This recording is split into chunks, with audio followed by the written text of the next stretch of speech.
Boa noite, meu nome é Vitória Aparecida dos Santos.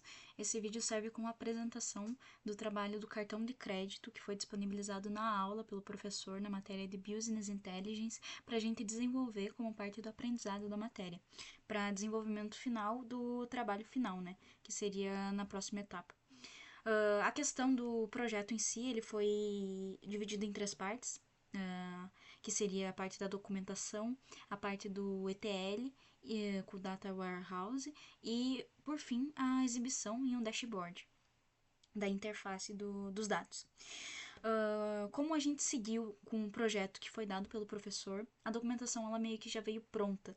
Mas como a ideia geral seria a gente trabalhar em cima de dados de cartão de crédito, de gastos, como se fosse um extrato bancário, eu quis seguir por uma linha mais diferente, que foi focando na questão empresarial, da visão desses gastos, no que uma empresa acharia útil em utilizar esse tipo de informação. Então eu segui numa linha mais específica, que foi essa questão empresarial. Por isso a minha documentação, eu refiz uma segunda documentação, não tão completa como a que já foi encaminhada, porque como ela já está pronta, essa seria apenas uma extensão de especificação mesmo. Porque como eu saí um pouco da linha do projeto, enfim, não que eu tenha saído, mas como eu especifiquei ela, eu precisei criar uma documentação auxiliar para informar, né, quais seriam os outros requisitos do meu projeto. Como, por exemplo, a gente teve alguns dados que foram documentados como tratados lá no projeto que eu não vou usar, né? Por exemplo, a questão da cotação do dólar, enfim, são dados que eu não vou usar. Aqui eu coloquei os dados que eu vou utilizar, né? Que seria a data de compra, o nome do cartão e final do cartão, categoria e descrição e a parcela do valor em dinheiro. Esses dados, essa documentação, eu vou deixar ela tá já entregue junto com o projeto no GitHub. Então, toda essa informação do que eu quero responder, né? Quais são a minha proposta de resposta, o que eu vou fazer com os dados que eu coletar, o que eu vou transformar eles, no que eles podem auxiliar. Tá tudo documentado, eu vou falando conforme a gente for avançando na apresentação, mas ele tá todo documentado nessa documentação auxiliar, do porquê eu utilizei, né? Esses campos aqui tem a informação e a proposta de valor, né? Que é, como eu falei, trazer essa questão dessa análise para as empresas, enfim, da gente trazer um pouco dessa proposta para esses gastos, né? Porque a gente pensa muito em gasto, quais gastos foram realizados nesse dia, quantos gastos, enfim, mas mais para uma questão empresarial a gente consegue extrair mais dados que talvez possam ser até mais interessantes nesse tipo de abordagem com esse tipo de dado. Então a documentação ela está disponível, eu não vou me estender muito nela, porque como são 15 minutos de apresentação, eu vou passar mais rápido nessa etapa. Então basicamente aqui eu defini o escopo dos dados, né? Dos campos que eu utilizaria nesses dados que o professor passou para nós, ou seja, toda essa parte do banco, né? Essa parte do banco não, essa parte do Excel ali, dos dados planilhados que ele passou para nós, que seria essa parte do extrato. Então, todos os campos que eu vou utilizar, os que eu descartei nem foram descritos aqui, né? Porque como serão só os campos utilizados, apenas eles estão aqui. Aqui tem uma primeira versão da distribuição das informações, né? Como eu coloquei elas planilhadas, detalhadas no banco por entidade, eu gostei de separar elas para as informações não ficarem acopladas numa só entidade, né? Como se fosse um data warehouse gigantesco, unido, enfim. Essa é uma primeira versão porque eu fiz algumas modificações nela, mas como essa foi a primeira versão que foi enviada para o trabalho, eu mantive ela aqui para apresentação. Mas eu fiz algumas modificações no fornecedor, como por exemplo, adicionei o CNPJ, o valor estimado do faturamento anual. Então essas informações eu vou até detalhar depois na hora de apresentar o ETL do porquê que elas foram adicionadas, mas a estrutura em si se mantém a mesma. A gente ainda tem a entidade de usuário, cartões, transações, que ela une tudo, né? A transação une todas as informações, ela é o ponto central. As informações de pagamento, categoria e fornecedor. A gente mantém um escopo parecido, ainda é o mesmo, só que algumas informações foram adicionadas. Mas é basicamente esse, a gente tem um usuário que tem cartões, que faz parte de uma transação, que uma transação tem uma categoria, tem um pagamento e tem um fornecedor. Então essas informações foram, esse modelo, né, foi baseado em toda a planilha lá que o professor passou, a gente construiu. Eu acredito que cada um tenha feito de uma forma diferente, essa foi a forma que eu idealizei pensando em todo o contexto do meu trabalho, né? Pensando em todo o contexto que eu quero trazer para ele, essa foi a forma que eu idealizei. Partindo do protótipo do projeto na parte do ETL, eu fiz ele em Golang. Por quê? Como eu queria trazer essa parte mais especificada, eu precisei utilizar algumas ferramentas que a linguagem do Golang me facilita muito. Ou seja, o scrapping eu acho mais fácil no Golang. Claro que eu não mantive ele, eu vou até explicar por que depois, mas toda a questão do uso de algumas APIs eu acho bem mais fácil no Golang, além da rapidez dele. Eu sei que idealmente foi indicado utilizar Python, né? Mas eu acho que não foi um padrão definido, foi só uma sugestão do professor, até porque a linguagem não vai influenciar diretamente na qualidade dos dados, né? Seria mais o processo dele, mas a questão de latência, enfim, velocidade que a linguagem ela pode trazer quando a gente trata muitas planilhas, né? Muitos dados. Então eu escolhi o Golang para fazer o processo do DTL, né? Processo DTL, que seria a extração, o tratamento e depois, enfim, o carregamento desses dados, né? Extração porque a gente traz ele de vários dados, né? Como, por exemplo, aqui, eu vou descrevendo aqui o que eu fiz. Primeiramente, né? O que eu precisava? Eu precisava idealmente de duas informações que seriam muito específicas, que seria o CNPJ para conseguir seguir com toda a minha ideia de conseguir o faturamento da empresa, conseguir toda essa questão. Quais que foram as minhas dificuldades? Para conseguir esse CNPJ, eu precisava do... Para conseguir essa informação, né, todas essas informações, eu precisava do CNPJ. Só que, como a gente consegue perceber, o CNPJ ele não vem como campo nas planilhas que foram disponibilizadas. Vem um nome, que seria a descrição, né, do gasto, que seria meio que um nome social, não tão social assim, digamos assim, que seria esse nome da empresa, né? Por exemplo, o Hub Netshoes, a Netshoes, que é a empresa lá, ela vem como Hub asterisco Netshoes. Isso me dificultou muito no scrapping, porque o que eu tava fazendo? Eu tava pegando esse valor e jogando num scrapping para botar num site, pegar pelo ID no HTML o valor que me corresponderia ao input, quando eu colocasse o nome da empresa, me correspondeu o CNPJ, né? Isso é bem tranquilo de fazer, só que quando você tem uma estrutura padronizada de nome. Então, por exemplo, nesse caso, não tinha como manter isso, era insustentável, porque eu tinha nomes que não seguiam padrão. Alguns tinham espaço, alguns tinham asterisco no lugar de espaço, alguns eram mais alguma coisa, outros o nome não era tão socialmente assim, digamos, padronizado, não era algo que se espera um nome socialmente conhecido. Então essa foi a minha grande dificuldade no trabalho como um todo, porque eu demorei muito tempo nessa parte, até eu definir uma solução, porque eu precisei buscar outras soluções. Infelizmente eu não pude continuar com o scrapping, apesar de ser bastante útil, ele não conseguiu me atender. O que eu fiz para fugir desse problema? Eu criei uma chave lá na OpenAI para poder utilizar a API do GPT-4 Mini. Ou seja, eu adicionei o ChatGPT, digamos assim, a API deles dentro da minha aplicação, para que quando eu mandasse esse nome distorcido, esse nome com asterisco, esse nome não tão socialmente conhecido, ele me retornasse o nome social dessa empresa. Então, como que eu fiz isso? Quando eu me cadastrei lá, eu consegui uma API Key, né? Eu acho que isso já fica bem definido, são coisas corriqueiras de código em si, mas a questão foi que eu tive que definir dois tipos de prompt, né? O prompt de sistema e o prompt de usuário, que seria o meu prompt. O prompt de sistema seria basicamente uma contextualização para aquela requisição, ou seja, eu posso até mostrar uns prompts aqui, eu deixei aqui que seria uma contextualização para IA, né, que seria basicamente esse daqui, dizendo que ela é um assistente que fornece informações públicas de empresas brasileiras de forma objetiva. Por quê? Para a gente não perder contexto e ela não começar a alucinar no meio das respostas, né? Porque senão isso ia ficar ia trazer incoerência para o meu ETL, e não é isso que a gente quer limpeza nos dados.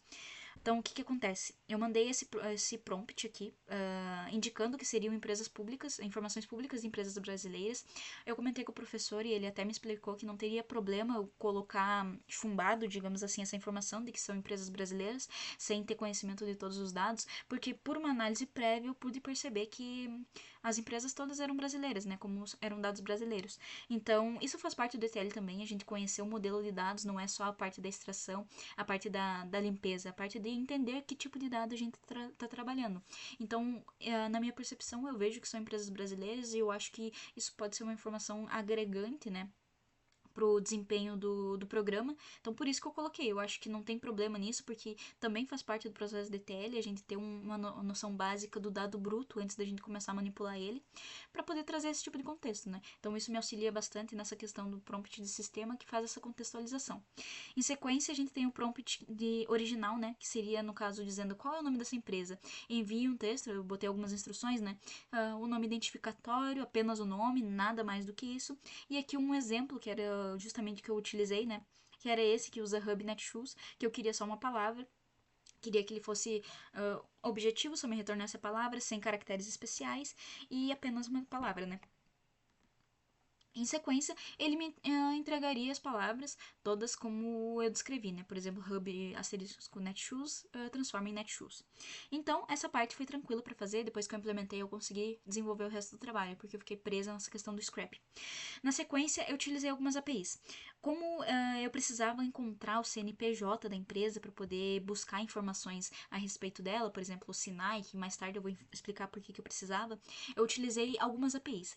Todas elas estão descritas na documentação do trabalho. Quando o senhor tiver a oportunidade de analisar, o senhor vai conseguir ver a fonte de onde eu tirei elas, enfim, onde pode encontrar, como pode utilizar, tem toda uma documentação do Swagger delas, então é bem tranquilo da utilização. Eu até coloquei elas aqui no Insomnia para poder conseguir mostrar a utilização, né? A primeira é essa da razão social, né? O que acontece? Como parâmetro de rota, é um get, né? Eu mando esse response, que a OpenAI responde, que seria basicamente esse nome mais encurtado como razão social, para rota, para ela me trazer essas informações. Deixa eu só colocar aqui pra gente colocar pra não vir nada, né? E eu colocar aqui pra mostrar como tá funcionando e não tá nada chumbado. Aqui ele me traz o limite de os resultados da paginação, né? Que seria o CNPJ base e o nome da empresa. Esse CNPJ ele não é o CNPJ completo. Mais tarde eu utilizo esse CNPJ base para conseguir o CNPJ inteiro. Mas nesse primeiro momento ele me traz essas correspondências. Por padrão, eu sempre pego a primeira correspondência que me surge nessa response. Então, no caso, eu peguei essa que vem por primeiro ali. Como é bem mais complicado trabalhar com JSON no Golang, a gente precisa fazer as structs, né? Que são basicamente essas abstrações do JSON. É basicamente assim que a gente faz no Golang. Então, tipo, eu tive que, para poder pegar o resultado de paginação, eu tive que fazer dessa forma para pegar o CNPJ base e o CNPJ empresarial. Por isso que ele foi meio que jogado nessa parte. Tem até um decode aqui, o decode dele, para poder entrar nesses parâmetros, nesse padrão eu consegui acessar ele bem aqui. Então, em sequência, né, como a gente viu, utilizamos essa. Em sequência, a gente utiliza essa segunda API, que eu também deixei descrito aqui, utilizando esse CNPJ base. Esse aqui, eu acho que tá nessa. Não, essa inteira. CNPJ. Deixa eu só ver se é essa. Aqui, ó. Então, o CNPJ base, deixa eu só colocar de novo aqui, pegar exatamente esse dado. Para essa API, a gente passa só o. Deixa eu só tirar aqui para novamente fazer a mesma coisa. Só para mostrar que ela realmente responde. A gente passa esses dados para poder conseguir pegar o valor inteiro. Então, por exemplo, aqui ele já me dá o CNPJ inteiro dessa empresa e todos os outros dados. Como o único dado que eu preciso é do CNPJ, foi o único que me concentrei. Então, o restante seria desse final CNPJ, que foi o que eu necessito, né? Aqui são algumas validações de continuação de código, né? Para ele não crashar, ele não dar erro de execução, porque eu preciso ter um CNPJ, né, para poder conseguir fazer as requisições. Aqui eu faço um tratamento de limpeza dele, né, para caso ele venha com algum traço, alguma formatação própria do CNPJ, para eu conseguir utilizar na Open CNPJ, eu preciso dele limpo, só os caracteres. Então, para cá eu passo ele. Essa API também tenho aqui, eu também tenho como mostrar. Deixa eu pegar aqui o dado novamente. E agora é essa. Deixa eu só limpar ele aqui para fazer o mesmo processo que eu já vinha fazendo com as demais. Aqui. Aí eu passo o CNPJ para ela e ela me devolve todas as informações públicas que a gente tem sobre essa empresa. Ou seja, qual que é a situação cadastral, data da situação cadastral, a matriz, natureza jurídica, o logrador, enfim, todas as informações que são públicas. A informação que eu mais utilizei e a mais importante para mim, dentre todas aqui, é a questão do Sinai. Por que do Sinai? Porque o meu objetivo é conseguir o lucro médio dessa empresa anual. E como que eu ia fazer isso? Existe um Sinai, é um grupo que ele é alocado pelo governo, né? Que ele define o tipo, o tipo desse comércio, o tipo dessa empresa, no que ela trabalha, os nichos dela. Por exemplo, esse daqui é o comércio varejista de calçados. Ok, a Netshoes é realmente isso.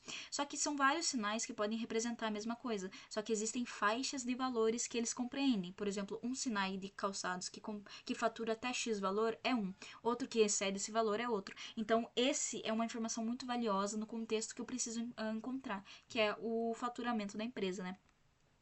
Então, depois de pegar esse Sinai e fazer a limpeza dele, deixa eu só achar aqui, enfim, eu faço ali embaixo, aqui, de formatação, né, porque ele precisa estar em uma formatação específica, depois eu mostro qual que é. Mas, o que eu fiz, então, para conseguir essas informações? Porque até agora eu só teria o Sinai, né. Essas informações, então, eu fui atrás de uma tabela do Gov, que ela tem uma tabela de sinais, né. Então, dos últimos anos, eu acho que tem 2023, 22, 21 e 20. Eu peguei de 2022, porque era ali o meio termo, e se eu pegasse de todos os anos, isso iria ficar meio incoerente, né? Ia ter informações sobrepondo outras. Eu escolhi de 2022 por preferência mesmo, pela olhada que eu dei na estrutura de dados, parecia mais completa. Então eu escolhi de 2022. Essa tabela também está descrita lá na documentação do trabalho, então eu posso, o link está lá, caso alguém queira contestar a veracidade da informação. É uma planilha disponibilizada pelo Gov, então a informação é pública. Aí o que eu faço? Com base nesse Sinai que a gente consegue através daquela requisição, eu faço um for dentro dessa planilha, que ela é um Excel, para buscar esse Sinai. Ou seja, como são vários anos, eu tenho que filtrar pelo 2022. Então eu busco onde o código dela é igual a o Sinai, né? Ou seja, o campo correspondente ali da célula é igual ao Sinai que eu tenho. Como os sinais eles estão todos formatados naquele estilo de traço 0, traço 2 números barra algum número, eu tive que formatar, bem tranquilo, só apliquei um regex.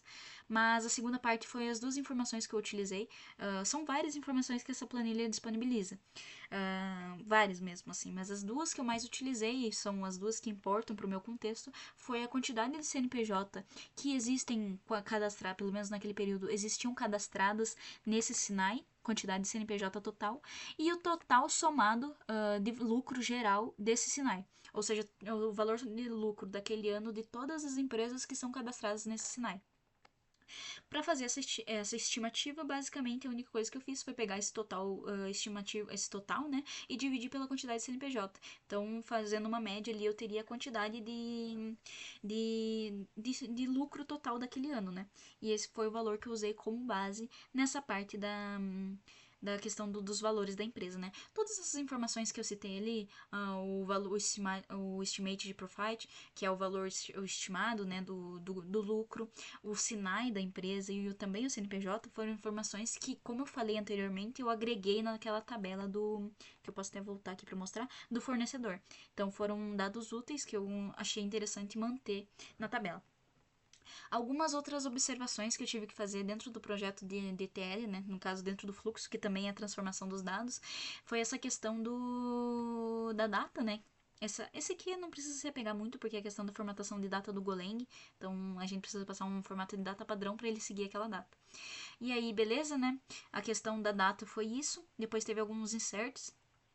Outra coisa que eu tive que alterar, deixa eu achar aqui ó, a questão da parcela, né? Como eu tenho também um campo de uma entidade de pagamento, ela armazena também o tipo de parcela, se ela foi única, débito ou crédito, né? Só que as informações que eu tinha que vem como string é se ela é única ou o número de parcelamento, né? Então eu coloquei aqui para ela pegar para uma variável para padronizar. Débito são as que são do tipo única e as que não são do tipo única entram no crédito, sem especificação de parcelamento. E depois teve mais inserções nas tabelas. Como eu falei, eu mantive a estrutura de tabelas, que é. Opa, deixa eu só achar. A estrutura de tabelas que é essa daqui, adicionando alguns campos, claro, mas a estruturação é a mesma. Agora, partindo. Essa foi a construção do Data Warehouse, né? Que foi a limpeza todo o processo de ETL e até o carregamento dos dados no banco de dados. Aqui eu tenho até diretamente aqui. Aqui, ó. Por exemplo, aqui tem os dados. Opa, não fiz o select. Aqui, deixa eu pegar aqui. Aqui, por exemplo, fornecedor, né? Que era um dos que eu tava mexendo.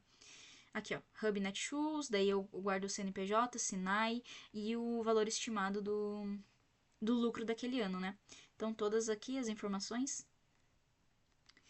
Perfeito, né? Aí, a parte do Data Warehouse tá ok, e a parte do ETL também foi concluída com sucesso. Como eu falei, a única dificuldade que eu tive grande mesmo foi a questão do scrapping para poder conseguir, sem padronização nenhuma, transformar aquele nome de empresa num nome social para conseguir o CNPJ. De resto, eu achei bem tranquilo, bem interessante de manipular utilizando esse modelo, né, que ETL eu acho que acredito que seja também um modelo dessa questão da extração dos dados, da gente reunir as fontes, da gente fazer a unificação no dado em diferentes fontes, fazer o tratamento com base no que a gente quer, o que a gente não quer, o que vai ser descartado, como ele vai ser tratado. Então são coisas que eu acho que a gente pode aplicar também não só visando um projeto de leitura de dados, acho que em projetos diferentes também a gente pode aplicar esse mesmo mecanismo, porque realmente é muito funcional nessa parte. Eu gostei bastante de trabalhar com ele, porque realmente ele dá outra cara pro. Tanto que o Data Warehouse ele até tem todo um conceito diferenciado de um banco de dados, né, convencional, porque ele é todo mais preparado para informação, ele é mais tratado, não é tão. Enfim. Então são conceitos mais interessantes. Eu achei bem legal essa parte. Agora, seguindo para a parte do Power BI em si, né? Como eu falei, o meu objetivo, a minha proposta de valor era trazer informações para as empresas, ou seja, onde o cliente está gastando, como que o cliente está pagando, qual cliente, como existe correlação entre a contagem de cartão de crédito pelo cliente, o cliente que mais tem cartão é o cliente que mais gastou, existe correlação nisso, quantidade de compras por débito e crédito, existe correlação, a gente pode pensar em estratégias de venda trazendo benefícios que estimulem vendas nesse tipo de pagamento. Então são coisas que eu pensei para trazer para um contexto empresarial, para a gente olhar para esses dados e pensar, perfeito, eu sou uma empresa, eu quero vender mais, o que eu preciso fazer? Então, de cara que a gente já tem a questão que eu comentei ali, né, que pensando na planilha, não nos dados que o professor integrou para nós, integrou, entregou para nós, mas sim nos dados que eu captei lá daquela planilha de lucro de 2022. Então, aqui estão enfim, as empresas que mais faturaram, né, as empresas que mais faturaram com base nos dados, que no caso foi a HDI Seguros. HDI Seguros SA. Ela foi a empresa que mais faturou, com base naqueles dados que nós temos. E aí, outra questão dos dados, né? Eu não queria meter na frente, mas eu usei DAX para algumas outras tabelas, porque como eu carreguei o banco diretamente para cá, eu não fiz nenhum select auxiliar para colocar ele diretamente aqui, né? Eu só carreguei o banco diretamente para cá.